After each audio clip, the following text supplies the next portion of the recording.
미국의 찬송 작가 윌리엄 커크패트릭은 이제 1892년 어느 날 이제 한 수련회에서 찬양 인도를 맡아 섬기고 있었는데요. 어떤 청년이 너무 독창을 잘하는 거예요.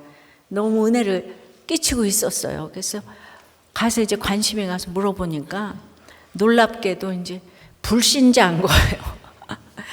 그러니까 우리가 찬양에 은혜 받는 게 참 이게 속을 수가 있겠더라고요. 그죠? 곡조에 그냥 이렇게 그냥 그게 은혜를 어떻게 불신자가 와서 이렇게 끝일 수가 있죠? 커크 패트릭은 너무 그 청년이 안타까워서 전도를 했는데 뭐 꿈쩍도 하지 않았다는 거예요. 너무 애통해가지고 기도하던 중에 탕자의 비유 말씀이 떠오르며 거기다가 이제 곡을 붙여가지고 그 다음날 저녁 집회 때 청년에게 이제 부르게 했어요. 그런데 이제 찬양을 부르던 청년이 집에 올 자가 바로 자기 자신임을 깨닫고 5절을 끝까지 부르기 전에 무릎을 꿇고 통곡을 하며 주께 돌아왔는데 그 유명한 찬송가 나 주를 멀리 떠났다가 만들어진 사연입니다. 우리는 그래서 아무리 옆에서 은혜스럽게 찬양을 불러도 예수 믿냐고 물어보셔야 돼요. 인도해야 돼요. 우리는 태어날 때부터 주님을 멀리 떠난 죄인으로 태어납니다. 기적적으로 예수님을 영접하고 하나님 아버지께 돌아와 이렇게 예배를 드리고 있어요. 근데 이렇게 은혜의 자리에서 떠나면 안 되겠는데 그게 마음대로 되지 않잖아요. 함께 내려가라는 사명의 말씀이 어느덧 무겁고 부담스럽게 느껴지게 됩니다. 하지만 절대로 주님을 떠나면 안 됩니다. 주님의 몸인 교회도 떠나면 안 됩니다. 떠나지 않으려면 어떻게 해야 되는지 오늘 이제 생각을 해보겠어요. 첫째로 주님을 떠나지 않기 위해서는 첫째 낮아져야 합니다. 1절에요. 여호와께서 회오리 바람으로 엘리야를 하늘로 올리고자 하실 때 엘리야가 엘리사와 더불어 길갈에서 나가더니 엘리야가 부르심에 응답하여 달려온 길을 마칠 때가 되었어요. 이 순간을 주님은 특별하게 표현하세요. 여호와께서 회오리 바람으로 엘리야를 하늘로 올리고자 하실 때 그러는 거예요. 자, 아하시야는 높고 높은 자리에 오르려고 했지만 결국 난간에서 떨어지는 것이 그 사람의 결론이에요. 다시 못 올라왔죠. 그런데 엘리야는 내려가고 함께 내려갔더니 인간의 힘이 아닌 회오리 바람을 가지고 그를 하늘 높이 올리고자 하십니다. 여기는 원어로 알라의 사역형 부정사가 결합되어서 이건 전적인 하나님의 주권에 의해 강권적으로 이루어지는 사건임을 나타내 줍니다. 하나님이 세상에서 낮고 천한 자리에 있던 엘리야를 높이 들어 이 세상의 높은 아합 왕과 그 아들 아하시야 왕까지 심판하셨지만 사명을 받은 후 엘리야의 삶이 승승장구했던 건 아니죠. 아합에게 처음으로 하나님 말씀이 없으면 비가 안 올 것이라 말씀을 전하자마자 까마귀 공개를 받고 시냇물을 먹고 마시며 3년 동안이나 이방 땅에 숨어서 피신했어요. 하나님이 전하라고 해서 말씀을 전하기만 하면 어김없이 세상에 박해가 따라왔어요. 이제 다시 아합에게 나아가서 바알교를 박살냈지만은 이내 이세벨에게 쫓겨 광야로 도망합니다. 로뎀 나무 아래서 죽기를 원하는 처지에 이릅니다. 그런데 이런 사람을 하늘로 올려주시네요.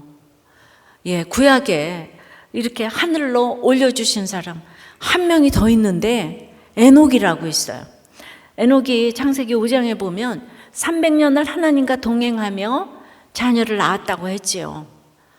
그러니까 쫓겨난 에덴 동편 노 땅에서 벌 받고 살아야 되는데 이 가인의 후예들이 아들 이름으로 에녹성을 짓고 즉 빌딩을 짓고 화려하게 살면서 기계 문명, 육축의 문명 또 무슨 이렇게 이제 음악의 조상 화려하게 살면서 그렇게 해서 풍악을 울리며 주색에 취해서 결국은 칼의 노래를 부르고 있는 것을 보면서 권세가 하늘을 찌르는 거예요.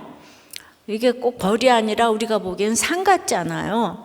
그럴 때에 오직 믿음으로 자녀 교육을 한다는 것 자체가 내려가고의 인생 아니었을까요? 얼마나 힘들었으면 성경에서 딱 2명 하늘로 올라가는 모델에 뽑혔을까요? 다시 한번 하나님과 동행하며 자녀를 키운다는 것은 이게 하늘에 올려질 일이구나를 깨달았어요. 그렇다고 에녹의 자녀라고 해서 그의 아들 무드셀라가 장수했다는 것 말고는 뭐 딱히 기록된 게 없더라고요. 그리고 이제 그 밑으로 내려간 증손자 노아는 500세가 될 때까지 자녀를 낳지 못하는 고난 가운데 또 홍수 심판을 예언해야 하는 선지자 역할을 했죠. 믿음의 집안은 심플합니다. 항상 밑동 잘린 나무 신세라는 것을 인지하고 별 인생 없는 것을 알고 사명을 감당한다는 것이 이게 다른 거예요. 왜? 인생이 짧기 때문이에요. 엘리야 정도의 이 빡센 고난과 한 줄 하나님과 동행하며 자녀를 낳았다는 이 한 줄 에녹의 고난이 비중이 같다고 하시는 것 같은 거 있죠. 왜 그럴까? 아까 이세벨이 아무리 힘들게 해도 엘리야에게는 남이잖아요. 자녀가 없을 때는 그 사명을 감당하기가 그래도 쉬워요. 그런데 그래서 결국 박수받을 고난이 되죠. 근데 에녹의 자녀는 내 자신이잖아요. 그러니까 에녹의 고난은 한 줄도 언급이 없어요. 이 세상에서 자녀 얘기하는 게 제일 어려워요. 그러니까 내가 사명 감당하면서 자녀에게 또 모범도 돼야 되고 너무 힘든 거예요, 그게. 그러기에 악한 시대의 자녀를 그냥 낳고 300년 동행하며 살았다는 그 말밖에 없는데 이것이 엘리야와 비견되는 고난이었다고 생각이 되더라고요. 남의 고난과 내 고난은 이렇게 차이가 나는데 제가 보니까 자녀 고난이 있는 분들은 정말 조용히 사명 감당하시는 것을 너무나 많이 보게 됩니다. 무엇이 축복인지 길고 짧은 거는 이제 천국에 가서 아니 이 땅에서 드러납니다. 자, 다시 오늘 본문으로 돌아와서 엘리야도 이런 기가 막힌 시련이 있었기 때문에 엄청난 사명을 하면서도 높은 자리에 올라갈 그 틈이 없어요. 주님이 보내시는 낮은 자리로 또 함께 내려가라 이런 말씀에 끝까지 순종할 수 있게 하신 분도 하나님이에요. 엘리야는 정말 요단 동편에 시골 길르앗에 살던 이주민이었어요. 그러니까 그의 출현도 그냥 이게 너무나 뭐가 이제 불투명하고 퇴장도 까마귀 공개받고 회오리바람 신비스러운 사건으로 연대 그 측정이 다 불투명해요. 이거는 하나님의 초월적인 사역임을 드러내고 있죠. 정말 낮고 천한 그림자 같은 인생이었어요. 왜요? 환경이 겸손하면요 그냥 입이 다물어지는 거예요.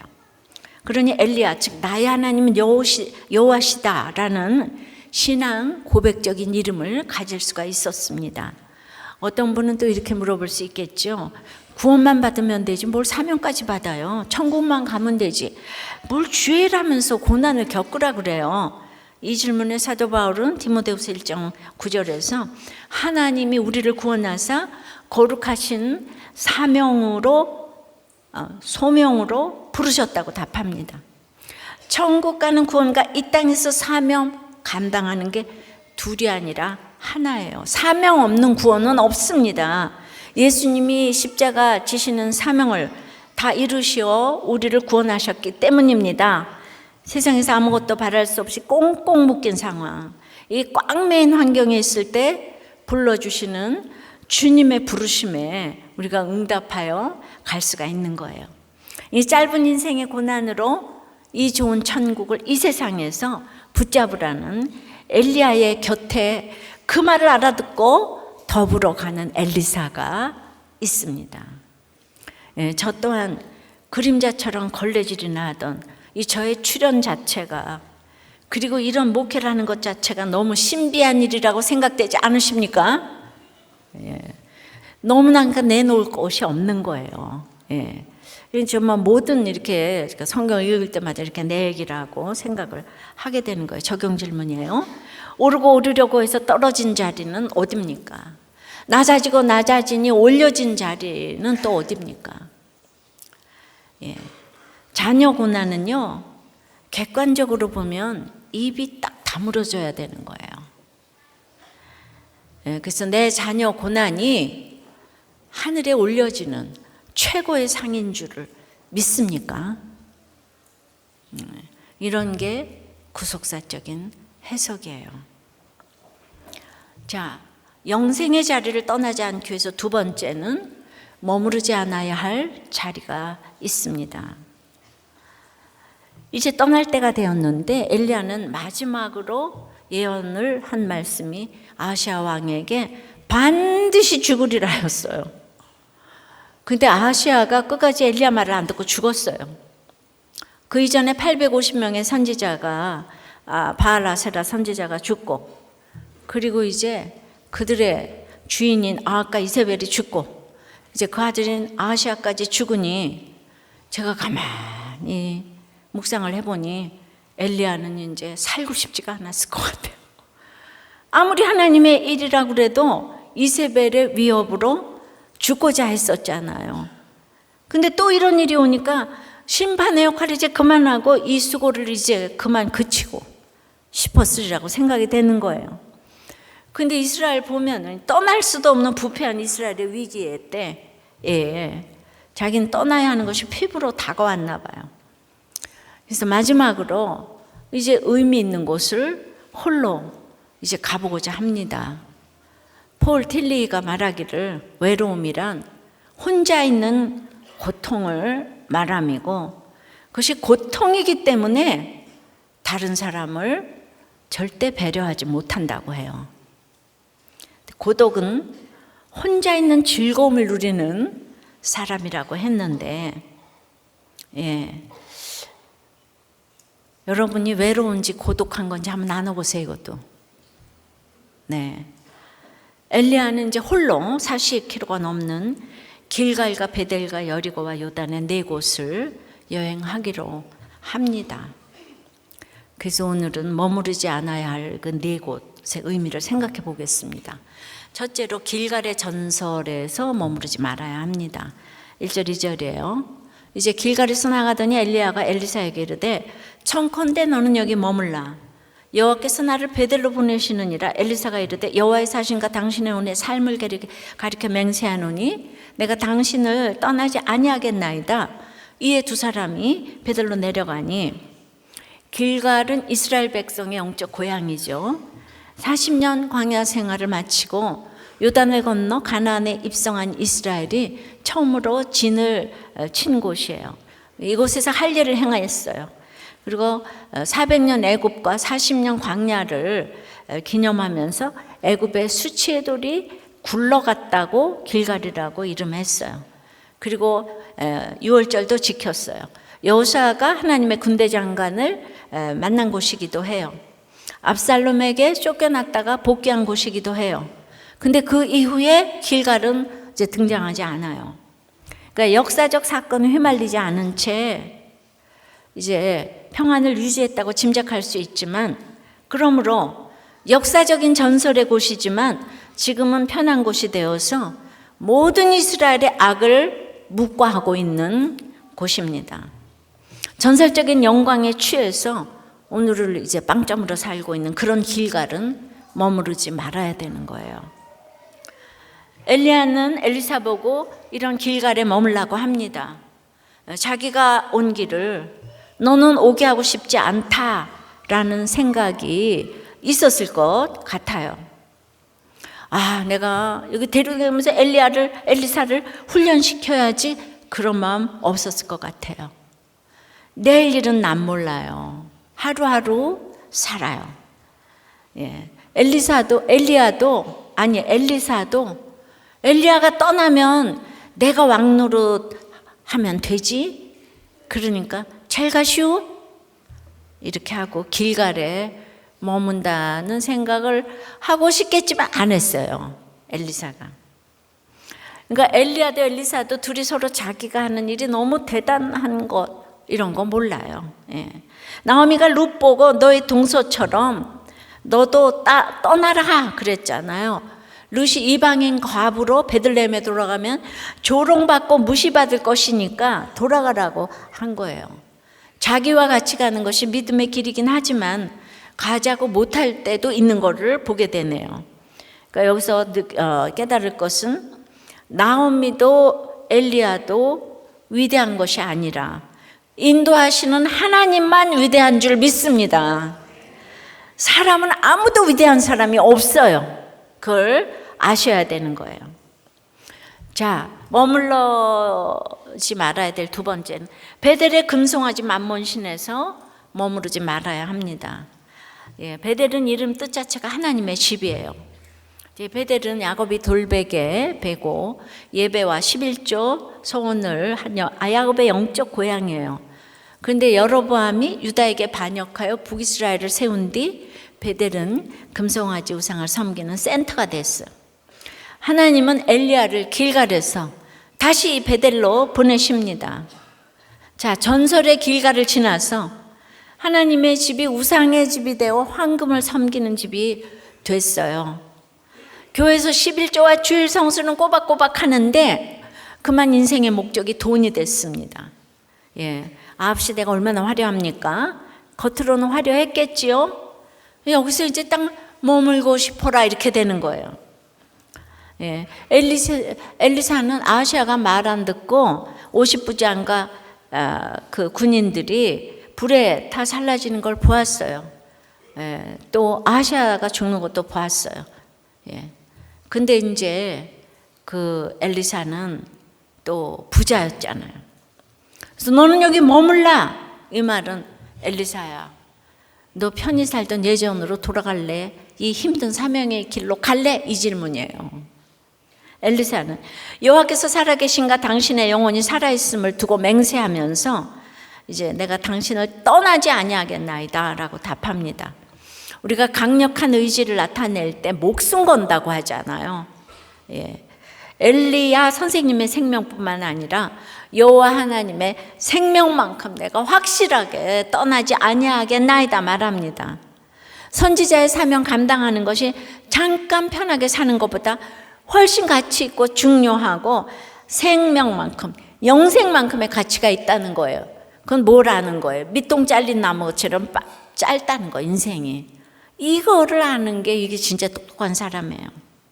그러니까 베드로가 주여 영생의 말씀이 주께 있사오니 우리가 누게로 가오리까 하는 것처럼 이 자리를 떠나 어디로 가겠습니까? 지금 이 얘기하는 거와 마찬가지입니다.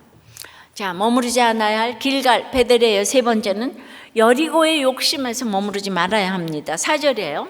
엘리야가 그에게 이르되 엘리사야 청하건대 너는 여기 머물라. 여호와께서 나를 여리고로 보내시느니라. 엘리사가 이르되 여호와께서 살아계신가 당신의 영혼이 살아있음을 두고 맹세하노니 내가 당신을 떠나지 아니하겠나이다. 아니라 그들이 여리고에 이름에, 예. 이 성경에 한 글자가 중요한데 이건 3번이나 반복합니다. 베델에 얼마나 머물렀는지 모르지만 엘리야는 다시 하나님께서 자신을 여리고로 보내셨다고 하면서 떠납니다. 예. 엘리사에게 난 떠나니까 너 베델에 머물러. 그러니까 엘리사의 대답도 변함이 없어요. 예. 계속 같은 걸 지금 반복하고 있습니다. 여리고는 난공불락의 성이었죠. 가나안 첫 번째 영적 전쟁의 장소였어요. 예. 여기는 사명을 감당해야 되는 곳인데요. 거기서 6일 동안 하루에 한 바퀴씩 돌면서 침묵으로 이제 기다렸고 7일째는 6바퀴 돌다가 마지막 7바퀴째는 함성을 지르라고. 그러니까 침묵할 때와 소리 지를 때를 잘 알면서 그 어마어마한 여리고성이 무너지는 그런 놀라운 승리를 하게 해주셨어요. 그래서 이 무너진 여리고가 너무 대단하니까 반면 교사 삼아서 다시는 여리고성을 건축하지 말라라는 명령을 내렸어요. 만약에 이거 건축하는 사람은 죽으리라 이랬는데 그 은혜를요, 이 돈이 많으면 다 잊어버리잖아요. 이 상하강을 짓고 있는 아합 왕 때 이 말씀을 무시하는 베델 사람 히엘이 여리고를 재건해서 여호수아가 예언한 대로 아들들이 다 죽었어요. 그 터에 은혜 대신 인간의 욕심만 남은 이 새로운 성이 생긴 거예요. 따라서 두 선지자가 베델에서 여리고에 온 것은 이 죄악을 알려 회개하게 하는 것이 엘리야가 했던 사역이며 이제 엘리사가 이어가야 할 사명임을 알려주는 거예요. 여리고의 욕심에서 이제 사명을 봐야 되는 거예요. 이렇게 대단하게 했는데 지금 다 타락한 거잖아요. 그죠? 예, 하나님이 엄청나게 해줬는데 다 널브러져 있는 거예요. 자, 네 번째는 요단의 죽음에서 머무르면 안 돼요. 6절서부터 엘리야가 또 엘리사에게 이르되 청하건대 넌 여기 머물라. 여호와께서 나를 요단으로 보내시느니라 하니 그가 이르되 여호와께서 살아계신가 당신의 영혼이 살아있음을 두고 맹세하노니 내가 당신을 떠나지 아니하겠나이다 하는지라. 이에 두 사람이 가니라. 선지자의 제자 50명이 가서 멀리 서서 바라보매 그 두 사람이 요단가에 서 있더니 엘리야가 겉옷을 가지고 말아 물을 치매 물이 이리저리 갈라지고 두 사람이 마른 땅 위로 건너더라. 여리고는 요단강에서 아주 가깝기 때문에 엘리야와 엘리사는 바로 요단가에 딱 섰어요. 요단 서편이었죠. 예, 우기였어요. 예, 그래서 물이 가득했습니다. 발로 걸어서 못 건너는 거예요. 어떤 장면이 생각나세요? 예, 홍해를 통해 출애굽 1세대들이 건너갔잖아요. 예, 그렇게 홍해를 건넜는데 이제 또 가나안에 들어가려면 이 요단을 건너지 않고는 들어갈 수가 없는 거예요. 근데 결국은 그 요단도 건너게 해주셨잖아요, 주님이. 그래서 우리는 며칠 후 요단강 건너가 만나리 하면서 장례식 때마다 이 노래를 부르는데 우리가 늘 죽음을 준비해요. 근데 막상 죽음이라는 말을 들으면 너무 쉽지가 않아요. 암이라는 소리만 들어도 철렁하고요. 그러니까 내가 건너야 할 그 강, 요단강 건너편에 그 임금님을 믿어야 죽어도 좋사오니가 되겠죠. 요단강 건너편에 거기를 관장하고 있는 그 임금을 믿어야 내가 이 죽음을 잘 건너갈 텐데 그게 안 믿어지니까 그렇게 죽음이 두려운 거예요. 죽어지는 한계를 맛보지 않고는 이 죽음을 넘어서지를 못해요. 이 죽음을 견딘 사람들이 전도, 양육, 설교 등을 확신 있게 하더란 얘기죠. 그래도 우리는 날마다 죽음 같은 고난을 맛보지 않고 신앙생활하게 해주세요. 이게 주제가예요. 나에게 고난은 없어. 여기서 넘어서야 돼요. 왜냐하면 인생이 짧기 때문에. 생각해 보니까 육체적인 가난도 겪었고 또 이제 질병인 암도 걸려봤잖아요. 또 죽음에 이르는 정신적인 고통도 겪어보고 영적인 무시도 당하면서 그때마다 그곳에 머물러 있지 않은 만큼만 하나님께서 저를 쓰신 것 같아요. 근데 아직도 갈 길이 멀었어요. 그러니까 머물러 있지 않은 만큼만 하나님이 쓰시고 고난이 저를 이렇게 쓰임받게 했다고 생각이 돼요. 적용 질문이에요. 길갈의 전설에서 내가 우리 집이 뭐고 교회가 뭐고 그 정도면 됐습니까? 베델의 금송아지 신앙 가지고 11조와 예배는 안 빠지지만 여리고의 사명은 감당 못하고 있지는 않을까요? 요단의 죽음을 넘어서기가 어렵습니까? 자, 네 가지. 길갈의 전설, 베델의 만몬신, 여리고의 욕심, 요단의 죽음 중에 어디 머무르고 어디를 못 넘어서고 있습니까? 자, 우리 주님을 떠나지 않기 위해서 세 번째는 여전한 방식으로 요단의 첫사랑을 회복해야 합니다. 3절, 5절. 베델에 있는 선지자의 제자들이 엘리사에게로 나와 그에게 이르되 여호와께서 오늘 당신의 선생을 당신의 머리 위로 데려가실 줄을 아시나이까 하니 이르되 나도 또 하나 하노니 너희는 잠잠하라. 여리고에 있는 선지자의 제자들이 엘리사에게 나와 이르되 여호와께서 오늘 당신의 선생을 당신의 머리 위로 데려가실 줄 아시나이까 하니 엘리사가 이르되 나도 아노니 너희는 잠잠하라. 엘리야가 겉옷을 가지고 말아 물을 치매 물이 이리저리 갈라지고 두 사람이 마른 땅 위로 건너더라. 오늘 똑같은 얘기가 계속 반복되는데 그걸 다 읽어가는 게 저의 구속사의 설교라고 생각합니다. 길갈에서 서쪽으로 20km 정도 간 베델이 나오죠. 하루 정도 되는 거예요. 근데 베델에는 이 선지자의 제자들이 있는 거예요. 이 제자들도 하나님이 곧 엘리야를 하늘로 올리실 것을 알았어요. 그런데 자기들이 안다면 스승인 엘리사도 당연히 알지 않겠어요? 그런데 엘리사에게 와서 그거 아냐고 물어보는 거예요. 왜 물어봤을까요? 아니 하늘로 올림을 받는 그 엘리야를 놔두고 너무 평소와 다름없이 여전한 방식으로 엘리야를 수행하며 따르고 있기 때문에 뭔가 이렇게 특별하게 대해야 한다고 생각하는데 우리가 막 환송 파티를 하고 있잖아요. 좀 이래야 되는데 엘리야가 내가 다 하니까 좀 잠잠하라고 호들갑스럽게 반응할 일이 아니라고 이렇게 얘기를 합니다.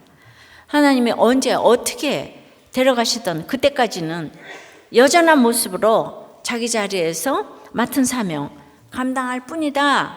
근데 제자들은 영적으로 아직 미숙하기 때문에 그 7,000명 남은 중에 그래도 엘리야의 제자가 됐는데도 내일 일을 염려하면서 오늘 할 일을 지금 이제 결정하려고 그래요. 그러나 엘리사는 그냥 오늘 주어진 하루에 충실한 거예요. 여리고에서도 선지자의 제자들이 지금 똑같은 말을 하고 엘리사의 대답도 지금 똑같아요. 그러니까 엘리야의 시험 아닌 이 거듭된 시험에도 또 제자들의 반복된 의문에도 엘리사는 흔들리지 않고 엘리야 곁을 떠나지 않고 엘리야도 너 여기 있어라. 엘리사는 떠나지 않겠나이다. 너 여기 머물러라. 아니요. 머물러라. 아니요. 이렇게 계속. 그러니까 점점 더 무거운 사명을 확인했어요. 길갈보다 베델이 더 무섭고 베델보다 여리고보다 요단. 점점 더 무거운 사명을 확인했는데도 엘리사는 시험을 통과하면서 자기 자리를 떠나지 않았어요. 세 번째 시험을 통과하고서 비로소 6절에 이에 두 사람이 가니라. 여기서 두 가지를 좀 살펴보겠는데요. 첫째, 엘리야가 아주 숱한 사역을 했잖아요. 비를 오게도 그치게도 하고 바알 선지자 그 850명 다 물리쳤는데 그 무서운 아합에게 나가서 외쳤는데 그런데도 마지막에 옆에 남은 자는 엘리사 한 사람이네요. 이 제자 생도들도 믿음이 있는데도 열광하지만은 지금 멀리서 아무도 안 왔다 그래요. 어머 엘리야 천국 간대 그러고 아무도 안 와. 승천한대 그러고 아무도 가까이 안 와. 이걸 알고 걸어가야 돼요. 정말 사람은 믿음의 대상이 아닙니다. 두 번째는 엘리야와 엘리사는 성격과 환경이 달라도 너무 다른 거예요. 엘리야는 가난했고 엘리사는 이제 부자였어요. 여러 가지가 달랐고 그런데 이 두 사람이 사역을 이루었습니다. 달라도 너무 다른 사람이 하나님 중심으로 하나가 되면 사역을 이룰 줄 믿습니다. 어떤 관계도 예수님 안에서만 하나가 됩니다. 성품 아니에요. 기질 아니에요. 예수님 안에서만 하나가 되는 거예요. 탈무드의 유태인의 사람 분별법에 주변에 있어서는 절대 안 될 사람 5가지를 얘기를 했는데 첫째가 화내는 사람이라요. 돈이 얽힌 문제에 대한 그 행위와 식탁에서의 특별히 행동을 보라 그랬어요. 우리는 참 잘 집어던지잖아요.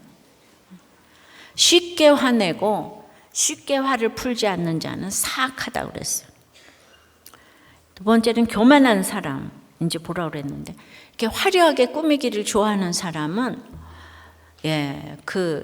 자기가 앉고 서고 걷고 뛰고 말하는 모든 일을 대단하다고 생각하기 때문에 늘 그렇게 명령조의 말을 즐긴다는 거예요. 모든 것에서 거드름을 피운다는 거예요. 그러니까 그게 겉으로 피운다는 게 아니고, 그러니까 내가 겸손한 것처럼 거드름을 피고, 겸손한 거를 알아달라고. 그런데 이런 사람들이 이렇게 거드름을 피우는데, 이런 사람들은 사방이 구멍투성이고, 지나가는 사람들도 그 방 안에 뭐가 있는지 훤히 들여다보는데 자기만 모른다는 거예요. 교만한 사람은 자기만 몰라. 옆에 사람이 다 아는데. 세 번째는 남을 헐뜯는 사람인지 살피래요. 험담을 한 자, 들은 자, 험담의 대상자 등 하여튼 죄를 짓게 만드는 사람은 사람을 죽이는 것보다 더 나쁜 일이랍니다. 네 번째, 필요할 때만 찾는 친구를 조심하래요. 친구를 너무 일찍 신뢰하지 말라고 해요. 나한테 하나 잘해줬다고 최고의 최고야가 아니에요. 대신 친구가 없는 사람은 오른팔 없는 왼팔과 같답니다. 다섯 번째는 함께 어울리는 사람을 살피래요. 동료가 없는 사람은 오른손 없는 또 왼손 같다고 그래요.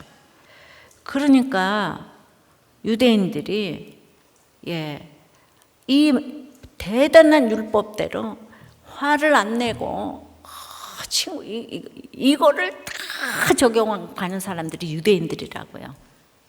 그런데 예수를 안 믿는다 이 말이에요. 여기 또 구속사가 나오네. 그러니까 어떻게 그럼 화를 안 내고 진정한 친구가 될 수 있겠어요? 오늘 아까 주제가 예수 안 믿으면 어떤 관계도 될 수가 없다 그랬는데, 예수만 안 믿고 다 잘해 지금. 그러니까 여러분들이 분별을 해야 되는 거죠. 예수를 모르면 이 세상의 관계를 몰라요. 이번에 목세 띵크 양육 1과 독서 과제 중에 창세기 읽은 보시기에 좋았더라. 80쪽에 있는 제 책이에요. 인간은 세 가지 관계에 놓여 있는데, 하나님과는 예배해야 될 관계고, 인간과는 동반자로서의 관계고, 그리고 자연과는 관리자로서의 관계라고 그래요. 이 관계가 뒤죽박죽 되어서 하나님과는 직통계시를 운운하며 하나님을 동반자로 여기고, 심지어 관리자로 여기고, 사람은 자기 기준에 따라 경배하기도 하고 관리하기도 하고, 강아지는 절대적으로 관리의 대상인데 밤늦게 들어오면 꼬리를 흔들어 주니까 자식처럼 아끼고 사랑하면서 너는 나의 동반자야 그러는 거예요. 자식 힘들게 키워서 배반당하느니 내가 강아지를 기르고 사는 게 훨씬 나아. 그래서 관리와 동반을 다 거꾸로 하는 거예요.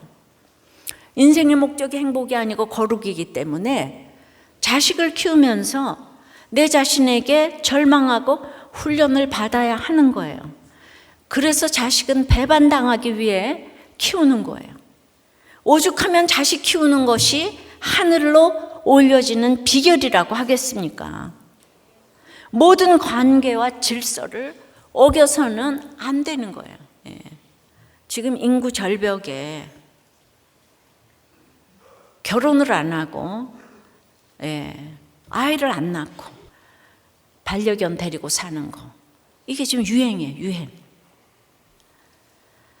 주님 편에 설 지도자 한 사람을 주시길 기도하는데, 이제는 그 시주를 한 사람이 감당할 수 있을지 걱정이 될 정도로 거세졌어요. 우리 힘으로는 아무리 노력하고 애써도 주신 사명의 자리를 결코 지킬 수가 없어요. 유대인의 탈무드를 아무리 지켜도 그 사람들이 예수 안 믿는다고. 그럼 그 사람하고 대화가 될 것 같아요? 안 돼요. 불편해요. 사명 없이 지도자 자리, 남편 자리, 아내 자리를 지키는 신용은 할 수 있어요. 신용이라도 하는 것도 칭찬받아 마땅하지만 신용하는 것 자체가 얼마나 수고스러운 일이에요. 거긴 생명이 없잖아요. 왜 수고를 해요? 내가 기뻐서 해야지. 진정 사명의 자리를 하게 하는 힘은 오직 믿음이에요. 주님이 내게 주신 말씀을 믿는 믿음이에요. 아내가 사랑스러워서, 사랑받을 자격이 있어서 사랑하는 게 아니라 주님 말씀하시니까 말씀 믿고 순종하여 사랑하는 거죠. 남편이 복종할 만한 인격과 능력이 있어서 복종하는 게 아니라 주님의 말씀에 순종하여 복종하는 거예요. 그러면 내 사랑과 복종을 받는 분이 누구예요? 보기 싫은 남편과 미운 아내입니까? 아니죠. 나를 만드시고 구원하신 주님이 경배의 대상이 되셔서 내 작은 사랑과 복종을 받고 기뻐하시는 거예요. 내가 복종 사랑하는 거는 주님한테 하는 거예요. 할렐루야. 그러니까 옳고 그름을 그만 따지시라는 거예요. 그러니까 사람이나 환경을 기준으로 삼는 것은 믿음이 결코 아니에요. 예, 그 성경 원리대로 하셔야 되는 거예요. 예. 믿음은 주님의 말씀을 기준으로 삼는 것이죠. 부자로 자란 엘리사가 뭔 대단한 깨달음이 있어서 믿음의 선택을 했겠습니까? 엘리야를 통해 자신을 부르신 주님의 말씀만을 경배의 기준으로 삼았기 때문에 여전한 방식으로 엘리야의 수종 드는 자리를 지키지 않았겠습니까?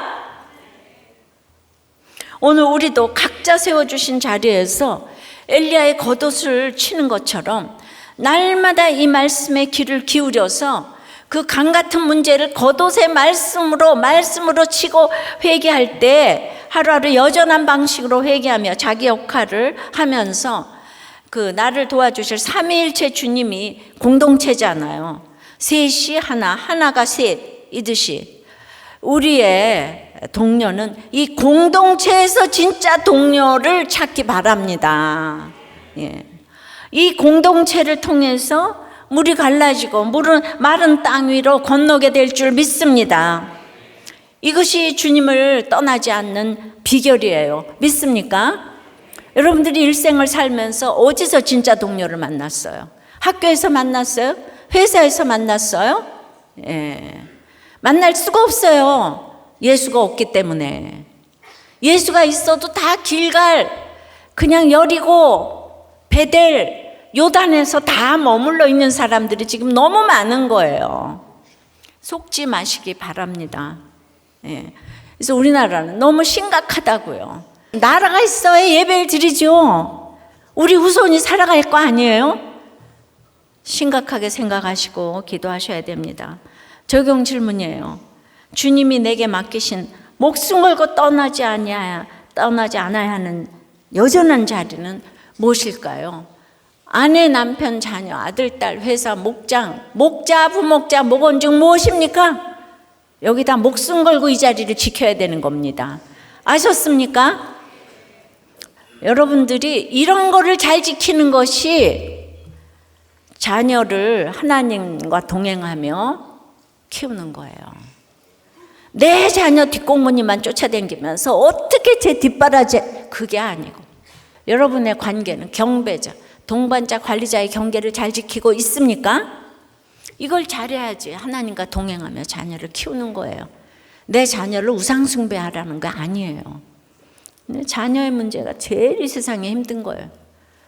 그냥 아무 말이 없어도 하나님 하늘에 올려줬다 그랬잖아요. 그죠? 예, 말씀을 맺습니다. 떠나지 아니하겠나이다. 내가 주님을 떠나지 아니하겠나이다. 이 말은 내가 낮아져야 하는데요. 자녀를 하나님과 동행하면서 낳고 키우는 것은 정말 낮아져야 될 일이에요. 내가 정말 자녀를 위한다면 이타적으로 살아야 되는 거예요.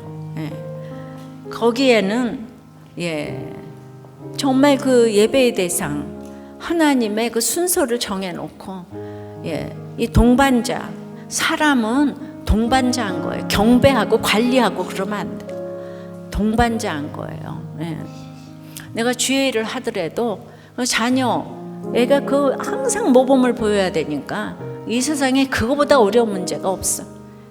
오죽하면 엘리야하고 에녹이 한 줄밖에 없는 에녹이 같은 상을 받고 하늘에 올리우심을 받았겠습니까?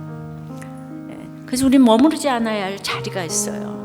과거의 영광에 고만 취해 계시고 과거의 전설, 만몬의 돈, 욕심, 죽음을 넘어서는 이런 적용을 해야지 자녀를 그렇게 하나님과 동행하며 키우는 거예요. 여전한 방식으로 우리가 세상 친구도 좋은데 전도를 해야 돼요. 우리가 이제 전도주일이 있는데 내가 진짜 그 친구 사랑한다면 전도해야 돼요. 그래야 나랑 진짜 친구가 되는 줄 믿습니다. 계속되는 인생이 밑동자리 나무같이 참으로 짧은데 그것이 길다고 생각하기 때문에 이렇게 아합과 이세벨 같은 정말 이런 악이 판치지 않는가. 우리도 예외가 없어서 이제 이 성경을 보면서 우리 인간론을 좀 알았으면 좋겠습니다. 엘리야가 우리가 보기에 얼마나 힘들었으면 하나님께서 이렇게 하늘로 올리우실까를 생각하며 주님, 참으로 이 땅에 와서 가장 잘 산 사람이 엘리야와 에녹이라고 생각할 때에 우리 지금 너무나 날마다 우리의 주제가 하나님이 계시면 이럴 수가 없다. 이것이 우리의 주제가인데 주님, 에녹은 모두가 900살을 사는 그때에 하나님과 자녀를 낳아 동행하며 365세 살고 갔다고 그랬어요.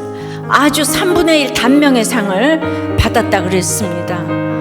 주님, 이렇게 하나님을 생각해서 강 건너 저편에 우리 하나님 그 왕을 믿을 때에 우리의 모든 문제가 해결될 줄 믿습니다.